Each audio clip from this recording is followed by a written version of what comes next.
কৃতজ্ঞতা জ্ঞাপন করছি ড্যাফোডিল বিশ্ববিদ্যালয় কর্তৃপক্ষের প্রতি, ড্যাফোডিল ইসলামিক সেন্টারের প্রতি এবং বিশেষভাবে ড্যাফোডিল ইউনিভার্সিটির যে সকল শিক্ষক শিক্ষার্থীদের অক্লান্ত পরিশ্রমে আজকের এই প্রোগ্রাম এই পর্যায়ে এসে পৌঁছেছে।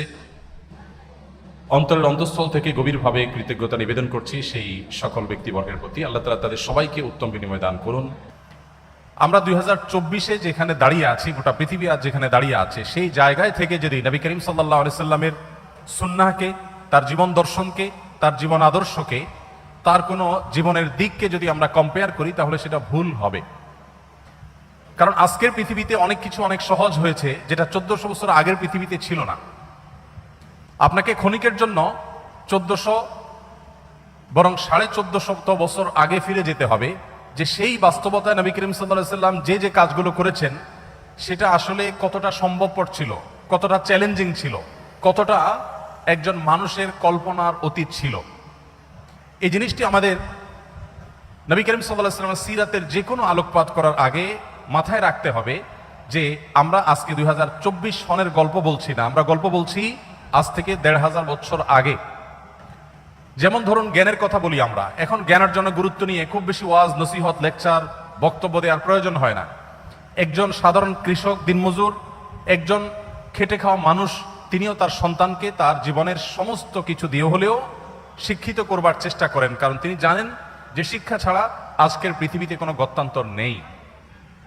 কিন্তু পৃথিবী যখন 1450 বছর আগের বাস্তবতায় ছিল, যখন শিক্ষা ছিল সমাজের সবচেয়ে গুরুত্বহীন একটি বিষয়, যখন শিক্ষার কোনো মূল্য সে সমাজে ছিল না, এইরকম সমাজের বুকে দাঁড়িয়ে সর্বপ্রথম নির্দেশ ইকরা, এটা আল্লাহর পক্ষ থেকে যে এসেছে, নবী সাল্লাল্লাহু আলাইহি সাল্লামের পবিত্র মুখ থেকে নিঃসৃত হয়েছে, উচ্চারিত হয়েছে, এটাকে, এর যথার্থতাকে, এর যথাযথ মূল্যায়ন যদি আমাদেরকে করতে হয় তাহলে সেই বাস্তবতায় ফিরে গিয়ে তারপর ইকরা বিসমি রাব্বিকাল্লাযী খালাক আমাদেরকে পাঠ করতে হবে।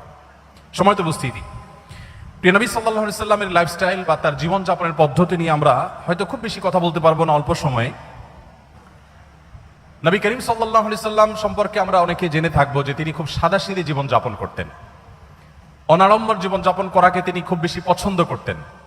তার জীবনে ব্যক্তিত্বের কোনো ত্রুটি দুর্বলতা কিছুই ছিল না, আবার অহমিকা, প্রদর্শনেচ্ছা, প্রদর্শনের প্রতি আগ্রহ এবং শো অফ করার মতো কোনো বিষয়, কোনো ছিটে ফোটা নবী আলাইহিস সালামের জীবনে মোটেও ছিল না। তিনি যখন চলাফেরা করতেন, কোথাও যেতেন, তার জীবনে ঘোড়ায় চড়ার ইতিহাস যেমন ছিল, অভিজাত বাহন তখনকার যুগের ওটে চড়ার অভ্যাস যেমন তার ছিল, ঠিক একইভাবে গাধায় চড়তেও তার কখনো দ্বিধা হতো না। তিনি গাধায়ও চড়েছেন। আমরা যেরকম আজকাল কোনো সম্ভ্রান্ত, কোনো শৌখিন, কোনো বিলাসী পরিবারে বেড়ে উঠলে আমরা যে লাইফস্টাইলের সাথে অভ্যস্ত, আমরা ভিন্ন কোনো লাইফস্টাইল যদি কখনো প্রয়োজনেও আমাকে অবলম্বন করতে হয়, সেটা করতে আমরা হেজিটেশন ফিল করি, আমরা অস্বস্তি বোধ করি। আমাদের নবী করিম সাল্লাল্লাহু আলাইহি সাল্লাম এমন ছিলেন যে তিনি উঠে যেমন চড়তে স্বাচ্ছন্দ্য বোধ করতেন, ঘোড়ায় চড়তে যেরকম তার স্বাচ্ছন্দ্য হতো, গাধায়, যেটা গরিব মানুষদের বাহন, সেটাতে চড়তেও তার কখনো অস্বাচ্ছন্দ্য বোধ হতো না। প্রিয় নবী সাল্লাল্লাহু আলাইহি সাল্লামের সাদাসিধে জীবনযাপনের যে চিত্র, এটা তার খাদ্য থেকে নিয়ে তার শোয়া, তার উঠা বসা, তার কথাবার্তা, তার জীবনের প্রত্যেকটা স্তরে স্তরে আমরা দেখতে পাবো। একটি ঘটনা আপনারা অনেকে হয়তো শুনে থাকবেন। মদিনায় একবার বাহির থেকে একজন আগন্তুক এলেন। প্রিয় নবী সাল্লাল্লাহু আলাইহি সাল্লাম সাহাবীদের মধ্যে বেষ্টিত হয়েছিলেন, তাদের সাথে বসেছিলেন অনেকটা আসরের মতো গোলাকার হয়ে। বাহির থেকে আসা লোকটি জিজ্ঞাসা করলেন, তিনি প্রথমে বের করার চেষ্টা করলেন যে যার কাছে আমি এসেছি, যিনি আল্লাহর নবী এবং রাসূল হিসেবে আবির্ভূত হয়েছেন, তার নাম মুহাম্মদ, লোকটি কে? সে আগন্তুক প্রথমে অনেক চেষ্টা করেও উপস্থিত লোকদের মধ্য থেকে মুহাম্মদ সাল্লাল্লাহু আলাইহি সাল্লাম কে সেটাকে তিনি বের করতে পারলেন না। তাকে কোনোভাবে যখন তিনি চিহ্নিত করতে পারলেন না, তখন লোকটি জিজ্ঞাসা করলেন, মান ফিকুম মুহাম্মদ। তিনি উপস্থিত লোকদেরকে বললেন যে তোমাদের মধ্যে মুহাম্মদ লোকটি কে আসলে? আমরা এবার আমাদের সমাজের বাস্তবতার সাথে একটু মিলাই, যে আমাদের সমাজে কোনো নেতা, কোনো অনুসরণীয় ব্যক্তিত্ব, কোনো প্রভাবশালী, কোনো গুরুত্বপূর্ণ চেয়ারে বসা মানুষ, তিনি যদি তার অধীনস্থদের সাথে বসে থাকেন অথবা অধীনস্থদের সাথে নিয়ে রাস্তায় চলাফেরা করেন, তাহলে তার বডি ল্যাঙ্গুয়েজ, তার চলাফেরার স্টাইল, তার পোশাক, তার গেট আপ, তার চেয়ার, তার কথা বলার ধরন, এগুলো দেখে তাকে অন্যদের থেকে আলাদা করতে, কে নেতা আর কে অনুসারী, এটা আলাদা করতে কি আমাদের আজকের বাস্তবতায় কোনো কষ্ট হয় বা হবে? কোন রাজনৈতিক নেতার কথা বলেন, কোন গুরুত্বপূর্ণ পদে থাকা মানুষের কথা বলেন, তার লাইফস্টাইল, তার গেট আপ, তার কথাবার্তা, তার পোশাক আশাক, তার উঠা বসা, তার হাবভাব দেখেই যে কেউ ধরে নিতে পারবে যে উনি নেতা আর তারা অনুসারী। প্রিয় নবী সাল্লাল্লাহু আলাইহি সাল্লাম এতটা সাদামাঠা জীবন যাপন করতেন, এতটা বিনয়ী থাকতেন যে সাহাবীদের সঙ্গে যখন তিনি বসে থাকতেন, বাহির থেকে আসা মানুষ আলাদা করে তার নাম জিজ্ঞেস করে তাকে বের করতে হতো। তার বসার মধ্যে বিনয়ের ভাবটা কতটা থাকলে এভাবে তিনি সর্বস্তরের সাহাবীদের সাথে পানির সাথে যেরকম দুধ মিশে যায়, তিনি সেরকম নিজেকে মিশিয়ে ফেলতেন। প্রিয় ভাইরা আমার, আমাদের সমাজে আজকাল ব্যক্তিত্বের নামে অহমিকার প্রদর্শনী হয়। আপনারা জানেন, অহংকারকে আমরা অনেকে মনে করি ব্যক্তিত্ব। প্রিয় নবী সাল্লাল্লাহু আলাইহি সাল্লামের ব্যক্তিত্বের যে চূড়ান্ত শেখরে তিনি উন্নীত ছিলেন, সেই ব্যক্তিত্বের অধিকারী পৃথিবীতে আরেকটা মানুষের জন্ম হবে না। আমরা তার ব্যক্তিত্ব নিয়ে যদি আলোকপাত করি, হয়তো অনেকগুলো দৃষ্টান্ত আমরা দেখাতে পারবো যে ব্যক্তিত্ব কতখানি ছিল, কতভাবে তার জীবনও ছিল, কিন্তু তার সেই ব্যক্তিত্ব আজকের তথাকথিত ব্যক্তিত্বের মতো অহমিকা, অহংকার মিশ্রিত ব্যক্তিত্ব ছিল না। আজ আমরা আমাদের অধীনস্থদের অধিকারের ব্যাপারে অনেকে অনেক কথা বলি। আমরা শ্রমিকদের অধিকারের কথা বলি, আমরা গৃহকর্মীদের অধিকারের কথা বলি, আমরা অনেক দুর্বল মানুষদের অধিকার নিয়ে কথা বলি।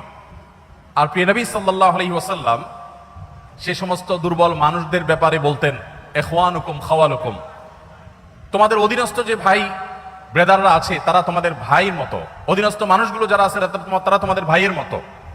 আল্লাহ তাআলা জাআলাহুমুল্লাহু তাহতা আইদিকুম, আল্লাহ তাআলা তাদেরকে তোমাদের অধীনস্থ করে দিয়েছেন। অতএব তোমরা যা নিজেরা খাও তাদেরকে তা খাওয়াও, তোমরা যা পরিধান করো তাদেরকে তা পরিধান করাও। আজও পৃথিবীতে এমন কোন মানুষ হয়তো দেখা কঠিন হবে, এমন কোন মানুষ হয়তো খুঁজে পাওয়া কঠিন হবে যে মানুষ তার অধীনস্থ কর্মী এবং তার গায়ের পোশাক একই রকমের হতে পছন্দ করে। নবী করিম সাল্লাল্লাহু আলাইহি ওয়াসাল্লাম সেটা করতেন। অর্থাৎ তার বিনয় এবং তার ব্যক্তিত্ব, এই দুটির কোনোটির মধ্যে কখনো এরকম কোনো গ্যাপ থাকতো না যে সেখানে কোনো প্রকার অহমিকা প্রদর্শন হতে পারে, অহমিকা প্রবেশ করতে পারে। নবী করিম সাল্লাল্লাহু আলাইহি ওয়াসাল্লাম তিনি শুধুমাত্র সমাজের অভিজাত শ্রেণীর মানুষের সাথে বন্ধুতা করতেন না। আমাদের গুরুত্বপূর্ণ পদে থাকা মানুষগুলো, তাদের বন্ধুত্বের যে লেয়ার থাকে, শ্রেণী থাকে, সে মানুষগুলো থাকে সমাজের এলিট। একজন মন্ত্রী, একজন সংসদ সদস্য, একজন গুরুত্বপূর্ণ পদাধিকারী ব্যক্তি, তিনি তার বন্ধু বান্ধবের যে সার্কেল গড়ে তোলেন তারা তার ক্লাসের হয়ে থাকে। সাধারণত সমাজের যারা সাধারণ মানুষ থাকেন, এই মানুষগুলো এই তথাকথিত বড় বড় মানুষদের বন্ধু হওয়ার সুযোগ সাধারণত পায় না। মুহাম্মদ সাল্লাল্লাহু আলাইহি ওয়াসাল্লাম সেই মানুষ ছিলেন যে তার বন্ধুত্বের তালিকার মধ্যে যাদের নাম খুব জোরে সোরে চলে আসে, তাদের মধ্যে একজন ছিলেন আবু যর গিফারী রাদিয়াল্লাহু তাআলা আনহু, যিনি নবী সাল্লাল্লাহু আলাইহি ওয়াসাল্লামকে তার খলিল, তার ঘনিষ্ঠ বন্ধু, পরম বন্ধু হিসাবে যিনি পরিচয় দিতেন। আপনারা জানেন বেলাল হাবশী রাদিয়াল্লাহু তাআলা আনহু, যিনি বাহির থেকে এসেছেন। আরবের মানুষদের মধ্যে যে বাহিরের মানুষদের প্রতি এক ধরনের মানসিকতা তাদের আছে, যে মানসিকতাটা সমালোচনাযোগ্য, বেশিরভাগ আরবের মানুষের মধ্যে সেই মানসিকতা আছে। আপনারা জানেন তারা বাহিরের মানুষদেরকে অনেকটা মানুষ মনেও করে না। এই রেসিজম তাদের মধ্যে খুব ভয়াবহ আকারে তখন ছিল। সেজন্য নবী করিম সাল্লাল্লাহু আলাইহি ওয়াসাল্লাম সেই ভেদাভেদ তুলে দিয়েছেন এবং তিনি বেলাল হাবশী রাদিয়াল্লাহু তাআলা আনহু, যিনি ইথিওপিয়া থেকে এসেছেন, ইথিওপিয়া থেকে আসা একজন নিগ্রো সাহাবীকে পরম আপন করে নিয়েছেন তা নয়, বন্ধু করে নিয়েছেন তা নয়, তার মুয়াজ্জিন হিসেবে নিয়োগ দিয়েছেন। নবী সাল্লাল্লাহু আলাইহি ওয়াসাল্লামের পরে মসজিদে যার পদ সবচেয়ে গুরুত্বপূর্ণ, সেই ব্যক্তি একজন আজাদকৃত কৃতদাস, বাহির থেকে আসা মানুষ এবং গায়ের রং যার কালো। নবী করিম সাল্লাল্লাহু আলাইহি ওয়াসাল্লামের বন্ধুদের তালিকায় এরকম আরো অনেকে ছিলেন, যার দৃষ্টান্ত দিতে গেলে হয়তো অনেকের নাম আমরা আনতে পারবো। তার যে জীবন যাপনের পদ্ধতি ছিল, তার যে লাইফস্টাইল ছিল, সেখানে আমরা দেখতে পাই তিনি মুচকি হাসতেন, অট্ট হাসি সাধারণত দিতেন না। ব্যক্তিত্বের পরিপন্থী হাসি তিনি কখনো দিতেন না, তবে আবার ভাবগাম্ভীর্যটা এত বেশি ছিল না, যার কারণে তিনি স্বাভাবিক যে হাসি, স্বাভাবিক যে হাস্যরস, স্বাভাবিক যে বিনোদন, এগুলো কোনোটির কোনো ঘাটতি তার মধ্যে ছিল না, বরং তিনি মুচকি হাসি দিতেন। এবং সাহাবীদের কেউ কোনো হাসির কথা বললে তিনি হাসতেন, আবার তিনিও এমন কথা বলতেন যেটাতে সাহাবীরা অনেক সময় হেসে উঠেন, কিন্তু সেই হাসিটা কখনো অট্ট হাসি ছিল না, দৃষ্টিকটু হাসির পর্যায়ে ছিল না। নবী করিম সাল্লাল্লাহু আলাইহি ওয়াসাল্লামের যে বাসা ছিল, সে বাসা ছিল এতটাই সাদাসিধে, এতটাই সাদা মাঠা যে আম্মাজান আয়েশা রাদিয়াল্লাহু তাআলা একটা হাদিস সহিহ বুখারীতে বর্ণিত হয়েছে, তিনি বলেছেন যে আমরা যে ঘরে আমাদের যে শোবার ঘর ছিল সেটা এতটাই ছোট ছিল যে রাতে নবী করিম সাল্লাল্লাহু আলাইহি ওয়াসাল্লাম যখন তাহাজ্জুদের জন্য দাঁড়িয়ে তাহাজ্জুদের নামাজ পড়তেন তখন তিনি দাঁড়ানো অবস্থায় আমি পা লম্বা করে ঘুমোতে পারতাম, শুইতে পারতাম। যখন নবীজি সাল্লাল্লাহু আলাইহি ওয়াসাল্লাম সিজদায় যেতেন বা বৈঠক করতেন তখন জায়গাটা এত সংকীর্ণ হতো যে আমার হাঁটুকে আমি গুটিয়ে নিয়ে তারপর নবী সাল্লাল্লাহু আলাইহি ওয়াসাল্লামকে সিজদার জায়গা করে দিতে হতো। প্রত্যেক রাকাতে এইভাবে আমার নবী সাল্লাল্লাহু আলাইহি ওয়াসাল্লামকে জায়গা করে দিতে হতো। এত ছোট জায়গা ছিল আমাদের থাকার ঘর। অথচ নবী সাল্লাল্লাহু আলাইহি ওয়াসাল্লাম তখন মদিনার রাষ্ট্রপ্রধান ছিলেন, তখন মদিনা রাষ্ট্র তার কর্তলগত। আমরা অনেকে কাব বিন আশরাফের বাড়িতে গিয়েছি, আমি গিয়েছি, যে কাব বিন আশরাফ নবী সাল্লাল্লাহু আলাইহি ওয়াসাল্লামের প্রতি শত্রুতা লালন করত, বিদ্বেষ পোষণ করত এবং তার শাস্তি তাকে পেতে হয়েছে। তার সে ঘরের ধ্বংসাবশেষ এখনো আছে মদিনায়। তার যে বাসা সেটার যে চৌহদ্দি বিশাল বড় ছিল, যদিও বেশিরভাগ অংশই ধ্বংসপ্রাপ্ত হয়ে গেছে, কিন্তু তার সীমানাটা বোঝা যায়, কক্ষগুলো বোঝা যায়। যেখানে নবী সাল্লাল্লাহু আলাইহি ওয়াসাল্লামের সমালোচক এবং তার প্রতি শত্রুতা বিদ্বেষ পোষণকারীদের ঘরের আয়তন ছিল বিশাল বড়, সেখানে মদিনা রাষ্ট্রের প্রধান থাকা অবস্থায় নবী করিম সাল্লাল্লাহু আলাইহি ওয়াসাল্লামের বাসার অবস্থা ছিল এই। নবী করিম সাল্লাল্লাহু আলাইহি ওয়াসাল্লামের বাসার মধ্যে মাঝে একটা, তিনি যে ঘরে থাকতেন সেখানে মাঝে একটা রশি জাতীয় কিছু ছিল, সেখানে কাপড় ঝুলিয়ে দিতেন। বাহির থেকে আসা কারোর সাথে পর্দার আড়ালে থেকে তিনি কথাবার্তা সারতেন এবং মিটিং সিটিং করতেন। নবী করিম সাল্লাল্লাহু আলাইহি ওয়াসাল্লাম তার জীবন যাপনের পদ্ধতির মধ্যে আমরা দেখতে পাই যে তিনি নিজের হাতে কাজ করা পছন্দ করতেন। হস্তশিল্প এবং নিজের হাতে উপার্জন করাটাকে তিনি সবচেয়ে বেশি প্রায়োরিটি দিতেন এবং নিজের ছোটখাটো ক্ষুদ্র কাজগুলো নিজে করা পছন্দ করতেন, ভালোবাসতেন এবং পরিবারকে তাদের কাজে সহযোগিতা করতে তিনি পছন্দ করতেন। দাম্পত্য জীবনে যে স্বামী স্ত্রীর মধ্যে টুকটাক বোঝাপড়ার গরমিল হয়, নবী সাল্লাল্লাহু আলাইহি ওয়াসাল্লামের জীবনেও এমনটি কম বেশি ঘটেছে। ছোট ছোট ইস্যু হলেও তার জীবনেও ঘটেছে। একবার একজন স্ত্রী উম্মুল মুমিনিন তার বাসায় আরেকজন স্ত্রীর বাসা থেকে একটা বাটি থেকে নবী সাল্লাল্লাহু আলাইহি ওয়াসাল্লামের জন্য খাবার এলো। কাজের মেয়ে যখন খাবারটি নিয়ে আসলো, যে স্ত্রীর ঘরে তিনি ছিলেন, সতীন সুলভ যে ঈর্ষা থাকে সেই জায়গা থেকে তিনি বিষয়টিকে ভালোভাবে নিলেন না, বরং সে মেয়ের হাত থেকে বাটিটা নিয়ে ছুঁড়ে ফেলে দিলেন। বাটি ভেঙে দুই টুকরা হয়ে গেল এবং খাবারগুলো সব নষ্ট হয়ে গেল। যিনি ছুঁড়ে ফেলে দিয়েছেন তার যুক্তি ছিল, আজ প্রিয় নবী সাল্লাল্লাহু আলাইহি ওয়াসাল্লাম আমার ঘরে থাকবেন, আজকে আমার পালা। যিনি তরকারি পাঠিয়েছেন, খাবার পাঠিয়েছেন, তার ব্যাপারে তার ধারণা ছিল যে তোমার ঘরে যখন যাবে সেদিন তুমি খাওয়াবে, আজকে আমার পালার মধ্যে তুমি কেন খাবার পাঠাতে গেলে? আজকে তো আমি মন ভরে নবী সাল্লাল্লাহু আলাইহি ওয়াসাল্লামকে খাবার খাওয়াবো, আপ্যায়ন করবো, আর আজকে তো আমার দিন। তো এই জায়গা থেকে তিনি ছুঁড়ে ফেলে দিলেন। নবী করিম সাল্লাল্লাহু আলাইহি ওয়াসাল্লাম নিজে হাতে গিয়ে সেই ভেঙে যাওয়া বাটি কুড়িয়ে নিয়ে আসলেন। এরপর হুবহু একই রকমের আরেকটা বাটি বাসায় ছিল, দেখতে অবিকল একরকম। সেই বাটিটা কাজের মেয়ের হাতে দিয়ে নবী সাল্লাল্লাহু আলাইহি ওয়াসাল্লাম বললেন, তুমি এটা নিয়ে ফেরত যাও, এবং ইশারা দিলেন যাতে ওখানে গিয়ে কোনো কথা না বলা হয়, এখানকার কোনো তথ্য, কোনো ইনফরমেশন, এখানকার যে ভাঙচুরের ঘটনা, এগুলো যেন সেখানে বলা না হয়। তিনি চলে গেলেন এবং তিনি যাওয়ার পর এবারের দৃশ্যটা আমি যদি আমাদের নিজেদের বেলায় আমি প্রশ্ন রাখি যে আমাদের জীবনে যদি এমন হতো যে আমাদের স্ত্রী, আমাদের সহধর্মিণী এরকম একটি কাজ করেছেন যে আরেক জায়গা থেকে বাটি ভর্তি তরকারি এসেছে, খাবার এসেছে, এটা ছুঁড়ে ফেলে দিয়েছেন এবং এটা ভেঙে টুকরা টুকরা হয়ে গেছে। ওই মেয়ের সামনে কিছু বললাম না, একটা ভালো বাটি দিয়ে তাকে ফেরত পাঠিয়ে দিলাম। যার কাছ থেকে এসেছে তিনি মনে করলেন যে যে বাটি দিলাম সেই বাটিতে চলে আসছে, হয়তো খাবার রেখে বাটিটা পরিষ্কার করে দিয়ে দেওয়া হয়েছে, কোনো ঝামেলা হলো না, ভালো কথা। কিন্তু বাসায় প্রবেশ করে ঘরে ঢোকার পর স্ত্রীকে আমরা কমের পক্ষে এইটুকু কথা তো অবশ্যই বলতাম যে কাজটা কি ভালো হলো, এইটুকু কথা তো আমরা অন্তত বলতাম যে তুমি কাজটা কি ভালো করলা, কেন ভেঙে ফেললা, এইটুকু তো বলতাম। নবী করিম সাল্লাল্লাহু আলাইহি ওয়াসাল্লামের এই হাদিস বর্ণনাকারী সাহাবী এরকম কোনো কথা উল্লেখ করতে পারেন না, অর্থাৎ নবী সাল্লাল্লাহু আলাইহি ওয়াসাল্লাম একটি কথাও বললেন না। কারণ এখন স্ত্রীর রাগের সময়, এখন কোনো শাসনের সময় না, এখন শুধু সহ্য করার সময়, এখন শুধু সংযমের সময়। যখন সুযোগ পাবেন তখন তাকে যথাযথভাবে নসিহা করা, উপদেশ করা, তাকে বোঝানোর সে কাজটি তিনি করবেন। তো এই ছিল নবী সাল্লাল্লাহু আলাইহি ওয়াসাল্লামের জীবন। তিনি সংযমী ছিলেন এবং সহনশীল ছিলেন। কেউ তাকে অসংযমী হয়েছে, রাগান্বিত হয়ে গেছে, রাগান্বিত হয়ে কখনো সীমা ছাড়িয়ে গেছে, আল্লাহিয়াজবিল্লাহ, এরকম কোন দৃশ্য কেউ কখনো দেখে নাই। নবী সাল্লাল্লাহু আলাইহি ওয়াসাল্লাম যিনি জীবনে পৃথিবীর আলো দেখবার আগেই বাবাকে হারিয়েছেন, মাতৃগর্ভে থাকা অবস্থায় বাবাকে হারানোর পর দুনিয়ার আলো দেখার পরপরই মাকে হারিয়েছেন। এর কিছুদিন যেতে না যেতেই একমাত্র আশ্রয় দাদাকে হারিয়েছেন। তার কিছুদিন পর যেতে না যেতেই তার একমাত্র আশ্রয়দাতা চাচাকে হারিয়েছেন। তার সবচেয়ে বড় সান্ত্বনার জায়গা তার সহধর্মিনী খাদিজা রাদিয়াল্লাহু তাআলা আনহাকে হারিয়েছেন।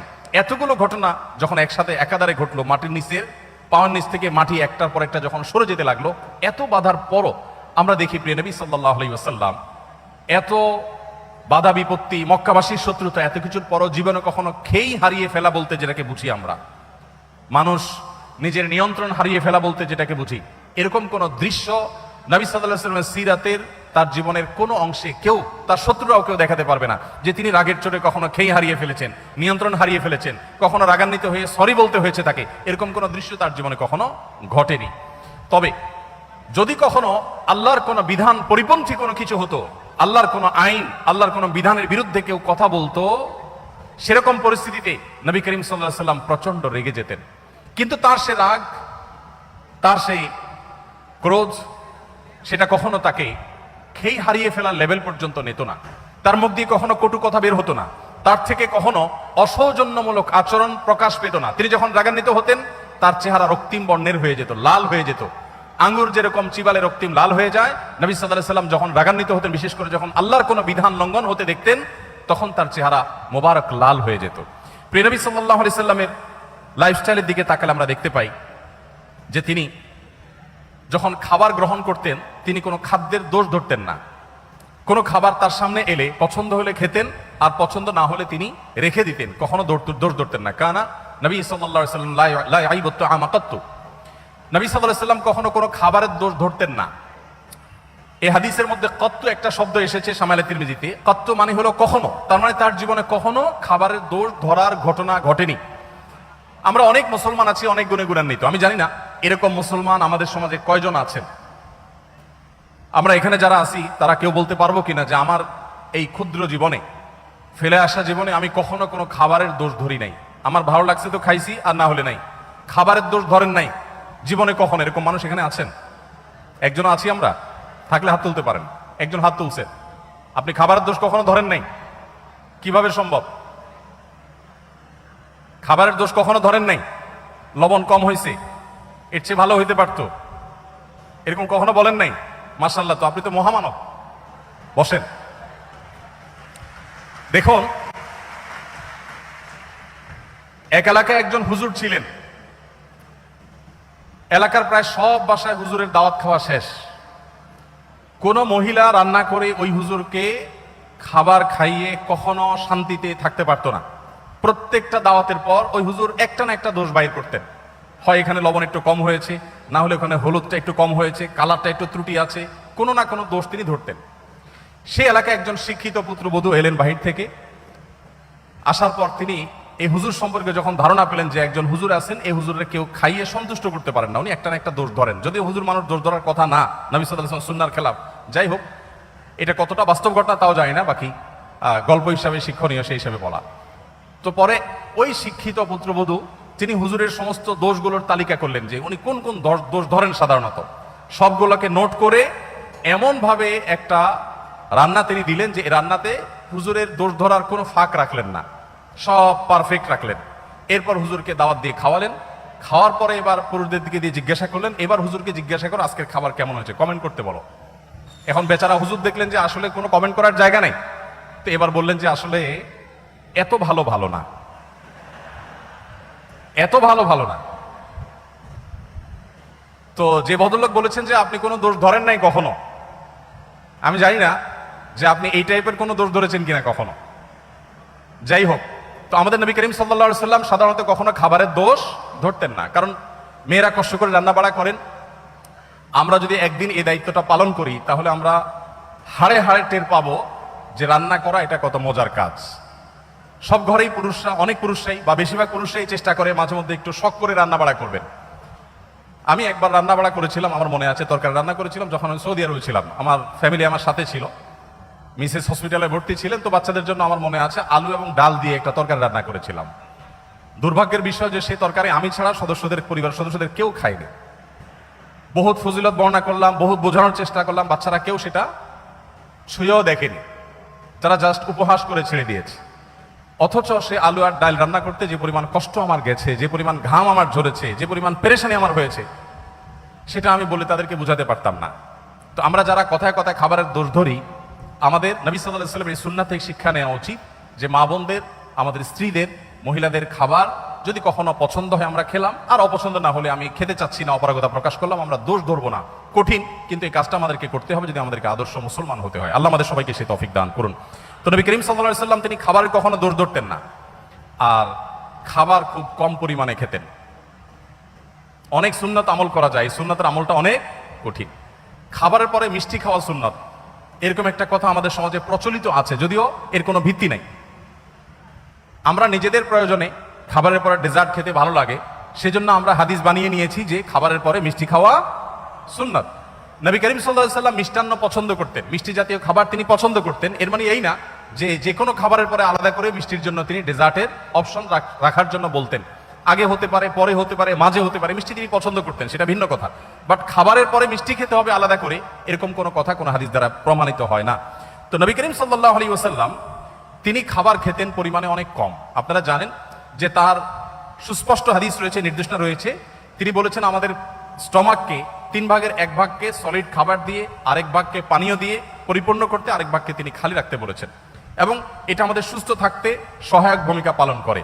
নবী সাল্লাল্লাহু আলাইহি ওয়াসাল্লামের এই সুন্নাহ লাইফস্টাইলের এই সুন্নাহর গুরুত্ব আজকাল আলহামদুলিল্লাহ ওয়াজ করে বোঝানোর প্রয়োজন হয় না, বরং এই সুন্নাহর গুরুত্ব আমাদের সমাজে অনেকেই খুব সুন্দরভাবে বুঝতে পারেন। দেখুন, নবী করিম সাল্লাল্লাহু আলাইহি ওয়াসাল্লাম তার এই সুন্নাহ, এখন ডাক্তাররা আমাদেরকে বলেন যে পেট পুরে খাওয়া যাবে না, ওয়াটার ফাস্টিং করতে হবে, ইত্যাদি ইত্যাদি।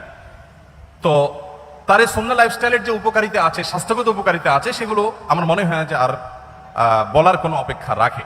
নবী করিম সাল্লাল্লাহু আলাইহি ওয়াসাল্লামের এই সুন্নাহটির আমল আমরা মুসলমানদের চাইতে দুঃখজনক হলেও সত্য অমুসলমানদের মধ্যে বেশি দেখি। আমরা মুসলমানরা যতটা উদরপূর্ণ করে খেতে পছন্দ করি, বিশেষ করে বাংলাদেশের মানুষ আমরা যতটা উদরপূর্ণ করে খেতে পছন্দ করি, পৃথিবীর অনেক উন্নত দেশ আছে, সে দেশের মানুষরা আমাদের মতো এইভাবে গলা পর্যন্ত খেতে সাধারণত পছন্দ করে না। নবী করিম সাল্লাল্লাহু আলাইহি ওয়াসাল্লামের লাইফস্টাইলের মধ্যে আমরা দেখি, তার জীবনযাপনের পদ্ধতি দেখি যে তিনি এশার নামাজের পরপর শুয়ে যেতেন। কারণ নবী সাল্লাল্লাহু আলাইহি ওয়াসাল্লাম লা ইয়ানামু ক্বাবলাল মাগরিব ক্বাবলাল ইশা, নবী সাল্লাল্লাহু আলাইহি ওয়াসাল্লাম এশার আগে ঘুমোতে অপছন্দ করতেন, এবং এশার পরে কথাবার্তা বলাটাকে অপছন্দ করতেন। নাহান নবী সাল্লাল্লাহু আলাইহি ওয়াসাল্লাম আনিস সামরি বাদাল আয়েশা, আমাদের আয়েশা বলেছেন এশার পরে জেগে থাকা, কথাবার্তা বলা, আড্ডা দেওয়া, এটা নবী সাল্লাল্লাহু আলাইহি ওয়াসাল্লাম একেবারে অপছন্দ করতেন। আপনারা দেখবেন পৃথিবীর যে সমস্ত দেশগুলো এগিয়ে গেছে, যাদেরকে আমরা উন্নত বলি, সেরকম দেশগুলোর প্রায় সব দেশগুলোর একটা কমন কালচার হলো তারা দেখবেন রাতে সন্ধ্যার পরপর শুয়ে পড়ে এবং ভোরে তারা উঠে কাজে চলে যায়। আমি যে সমস্ত দেশে যাওয়ার সুযোগ হয়েছে তার সবগুলো দেশে আমি একই চিত্র দেখেছি, ভিন্ন কোনো চিত্র দেখি নাই। দুর্ভাগ্যজনক বিষয় যে আমরা বাংলাদেশ শুধু নয়, সমস্ত মুসলিম দেশগুলো, যতগুলো মুসলিম দেশে আমার যাওয়ার সুযোগ হয়েছে, সমস্ত মধ্যপ্রাচ্যের সব দেশগুলোতে প্রায় আমাদের লাইফস্টাইলটা হলো নবী সাল্লাল্লাহু আলাইহি ওয়াসাল্লামের এই হাদিসের এবং এই সুন্নাহর সম্পূর্ণ ব্যতিক্রম বা উল্টো। রাত যত গভীর হয় আমাদের আড্ডা তত জমে। আপনি দেখবেন আমাদের দেশের কথা যদি বলি, টেলিভিশন চ্যানেলগুলোর সবচাইতে হট এবং সবচাইতে গুরুত্বপূর্ণ প্রোগ্রামগুলো সব থাকে রাত 9টা, 10টা, 11টা এই সময়টাতে, সবচাইতে পিক টাইম, যেটা আমাদের আসলে ঘুমের টাইম হওয়ার কথা ছিল। আমাদের ঢাকা শহর এমনি জ্যামের শহর, কেউ যদি ঢাকা শহরের জ্যামের একেবারে পিক আওয়ার দেখতে চায়, তাহলে তাকে ঢাকা শহরে অফিস টাইমের শুরুর দিকে যেরকম দেখতে আসতে হবে, আবার সন্ধ্যার পর থেকে তাকে ঢাকা শহরে প্রবেশ করতে হবে, তাহলে সে জ্যামের পিক আওয়ার দেখতে পাবে। আপনি উন্নত অনেক দেশে গেলে দেখবেন যে সে সমস্ত দেশে সন্ধ্যার পর থেকে রাস্তাঘাট ফাঁকা হতে থাকে, রাত 9টা 10টা হয়ে গেলে রাস্তাঘাটে কোনো গাড়ি খুঁজে পাওয়া যায় না, সবাই ঘুমিয়ে পড়ে। তো নবী সাল্লাল্লাহু আলাইহি ওয়াসাল্লামের এই সুন্নাহকে তারা ফলো করেছেন, জেনে হোক না জেনে হোক, বুঝে হোক না বুঝে হোক, তার সুফল তারা পাচ্ছেন, আর আমরা ফলো না করে আমরা তার কুফল ভোগ করতে হচ্ছে। বাংলাদেশের যে হেফজোখানা মাদ্রাসাগুলো আছে, এই মাদ্রাসাগুলোর যে সাফল্য মূলধারা মিডিয়াতে সেগুলো কখনো উঠে আসে না, কিন্তু আপনারা জানেন যে পৃথিবীর 100, 110, 20টি দেশের সাথে কম্পিটিশন করে আমাদের মাদ্রাসা, আমাদের দেশের হেফজোখানার ছাত্ররা তারা প্রথম, দ্বিতীয়, তৃতীয় স্থান অর্জন করে তারপর দেশে ফিরে আসে। তাদেরকে মূল্যায়ন করা হয় না যদিও, কিন্তু আমরা জানি যে তারা রাষ্ট্রের তেমন কোনো সুযোগ সুবিধা একেবারেই পায় না। তারপরও এই কোণঠাসময় পরিস্থিতির মধ্যে থেকে তারা গোটা বিশ্বের 100-150 দেশকে পেছনে ফেলে তারা প্রথম, দ্বিতীয়, তৃতীয় স্থান প্রায় প্রতি বছর অর্জন করে আমাদের ছেলেরা দেশে ফিরে আসে। এই যে আমাদের দেশে হেফজোখানাগুলোর যে সাকসেস, তাদের যে সাফল্য, এটার রহস্য কি, সিক্রেট কি? আপনি যদি আমাকে বলেন তো আমি বলবো তার সিক্রেটের মধ্যে অন্যতম একটা সিক্রেট হলো বাংলাদেশের অন্য সব মাদ্রাসাগুলো কিছুটা ব্যতিক্রম হলেও 100% হেফজখানাগুলোর বা হেফজো মাদ্রাসাগুলোর নিয়ম হলো যে রাত 10টার ভেতরে প্রায় সব হেফজখানার ছাত্ররা ঘুমিয়ে পড়ে। এবং ভোরে তারা উঠে পড়াশোনা করে। ফজরের পরে তারা কখনো ঘুমায় না, তারা সকাল 10টা, 10:30, 11টার দিকে একটু ঘুমায় দুপুরের আগে। আর ঠিক এই জিনিসটাই সুন্নাহ এবং নবী সাল্লাল্লাহু আলাইহি ওয়াসাল্লাম এটাই করতে বলেছেন। এবং এর ফলশ্রুতিতে এবং আরো নানা কারণে আমাদের হেফজখানা শিক্ষার্থীরা মাত্র 1.5 থেকে 2 বছরের মধ্যে কোরআনে কারিমের মতো এত বিশাল বড় গ্রন্থ এই পুরাটুকু তাদের বক্ষে তারা ধারণ করে ফেলতে সক্ষম হয়। তো আমাদের অনেক শিক্ষার্থীরা আছেন যারা রাত জেগে পড়াশোনা করেন এবং গভীর রাত পর্যন্ত তারা জেগে পড়াশোনা করে আবার সকালে লম্বা একটা সময় তারা ঘুমিয়ে কাটান। তো নবী সাল্লাল্লাহু আলাইহি ওয়াসাল্লামের সুন্নাহর পরিপন্থী এটি, এবং তার লাইফস্টাইল ছিল যে তিনি এশার পরে শুয়ে পড়তেন, একদম কথাবার্তা বলা পছন্দ করতেন, যত আলাপ সালাপ সব এশার আগে করতেন। নবী করিম সাল্লাল্লাহু আলাইহি ওয়াসাল্লামের যে জীবনযাপনের পদ্ধতি, তার যে লাইফস্টাইল ছিল, সেখানে আমরা দেখতে পাই তিনি প্রতি সপ্তাহে 2টা করে রোজা রাখতেন, সোমবার এবং বৃহস্পতিবার, আর প্রতি মাসে 3টা করে রোজা রাখতেন, চাঁদের 13, 14, 15। আমাদের যে মাঝে মধ্যে ফাস্টিং করা উচিত, এটা আমাদের ডাক্তাররা এখন বলেন, আমাদের চিকিৎসকরা এখন বলেন যে আমাদের মাঝে মধ্যে না খেয়ে থাকা উচিত, এটা আমাদের স্বাস্থ্যের জন্য ভালো। নবী করিম সাল্লাল্লাহু আলাইহি ওয়াসাল্লাম সেই কাজটি করতেন সেই 1450 বছর আগে থেকেই। নবী করিম সাল্লাল্লাহু আলাইহি ওয়াসাল্লাম যখন কথা বলতেন, তিনি কারোর সাথে যখন কথা বলতেন পরিপূর্ণ মনোযোগী হয়ে কথা বলতেন। কখনো ঘাড় ফিরিয়ে অহমিকা প্রদর্শন হতে পারে, অবজ্ঞা বোঝা যেতে পারে, এভাবে কোনোদিন কারোর সাথে কথা বলতেন না। নবী করিম সাল্লাল্লাহু আলাইহি ওয়াসাল্লামের সিরাতের একটি দিক আমরা হয়তো অনেকে ইতিপূর্বে নাও শুনে থাকতে পারি, তা হলো তিনি যেরকম পৃথিবীর ইতিহাসের সবচেয়ে শ্রেষ্ঠ বক্তা ছিলেন, তার বক্তব্য যেরকম সবচেয়ে সুন্দর ছিল সব দিক থেকে, তিনি কিন্তু পৃথিবীর সবচেয়ে শ্রেষ্ঠ শ্রোতাও ছিলেন। যখন তিনি কারোর সাথে কথা বলতেন বা কারোর কথা তিনি শুনতেন, তখন পরিপূর্ণ মনোযোগ দিয়ে শুনতেন, ঘাড় ঘুরিয়ে কারোর কথা শুনতেন না, পরিপূর্ণ মনোযোগ দিয়ে শুনতেন। যখন কেউ কথা বলতো, তিনি কথা বলে থামার আগ পর্যন্ত নবী সাল্লাল্লাহু আলাইহি ওয়াসাল্লাম সাধারণত ইন্টারফেয়ার করতেন না।